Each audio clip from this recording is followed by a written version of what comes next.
You are listening to Confessions of a Counselor podcast with Janice, mental health in bite-sized chunks.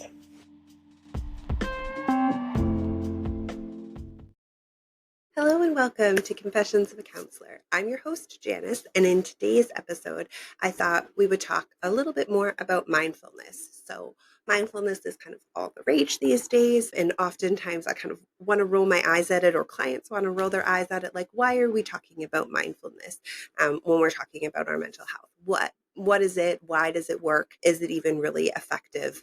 I can't just breathe through the problems that I'm having, are often kind of the resistance that I see when I talk about mindfulness in session. So can it really be the answer to everything? However, despite the hype, I think it is a really effective tool that we can put in our tool belt along with a bunch of other tools. So it's a really effective starting place and kind of starts the process of how can I create change and how can I start to use other skills? So does it really work is the question we're asking. So let's jump right in. Starting with what is mindfulness. This is the practice of being fully present in the moment. It involves paying attention to our thoughts, to our feelings, to the physical sensations happening in our body without any judgment.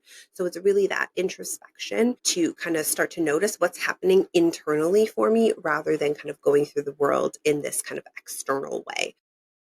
So by stopping to take a pause, to take a moment and kind of slowing down our reaction time when we start to notice our thoughts and feelings and sensations in a neutral way, it gives us the chance to choose, how do I want to respond? So that's why it's working, right? This is that the effective tool is that it's slowing down my reaction time. It's slowing down how I'm responding to the world around me.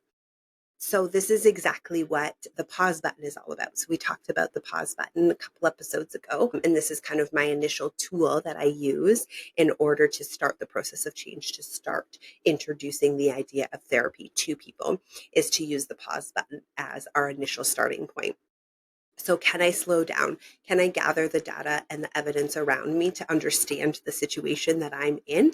And what am I experiencing in that situation rather than just what's happening around me or how are other people responding? So this data gives us the choice on how I want to respond and what I want to do next.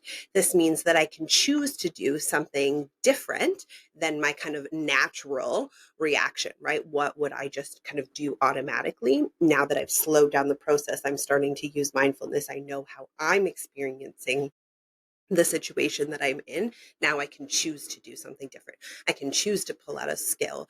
I can choose to do a different tool. I can choose to see this from a different perspective. And this is kind of the heart of change. So there's a bunch of different places that mindfulness can kind of be effective in the way that it helps us to change and to do something different. So it reduces stress and anxiety. Mindfulness helps us to become more aware of my thoughts and my feelings, and allowing me to manage it in a different way, right? So again, if I slow down the process, I can notice my feelings, I can notice the experience that I'm having, then I can manage that stress in a different way. I can choose something different.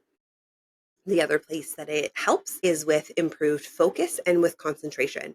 So by training myself, by reflecting on what my experience is to stay present in this moment, right? Rather than future surfing or living in the past, mindfulness can enhance my focus and my concentration, which improves my productivity and better performance in the things that I'm doing, because I can stay here right now and do what's happening in this moment rather than being 1,000 different places.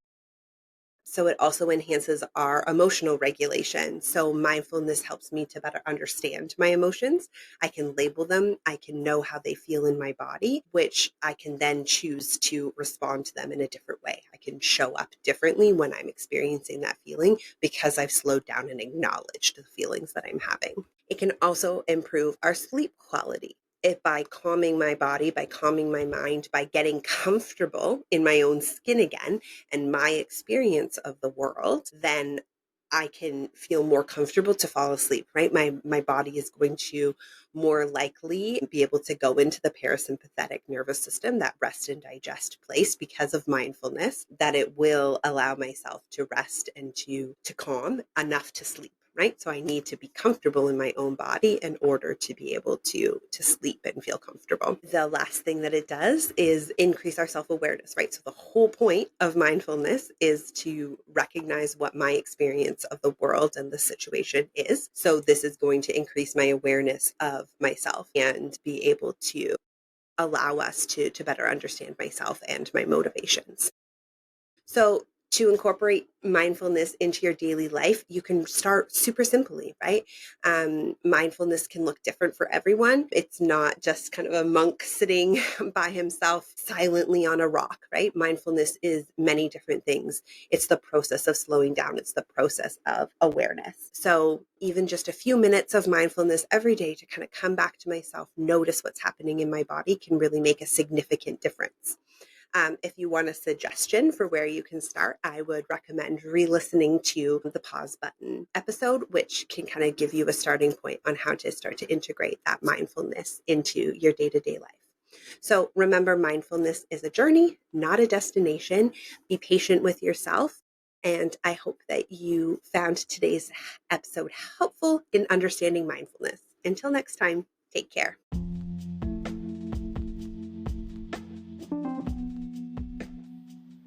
I hope you enjoyed today's episode. Confessions of a Counselor podcast is available anywhere you like to listen to your podcasts, both on Apple and Android. New episodes are released every Friday. If you enjoyed today's episode, please feel free to join the conversation, leave a review, or subscribe to the podcast hosted on Spotify.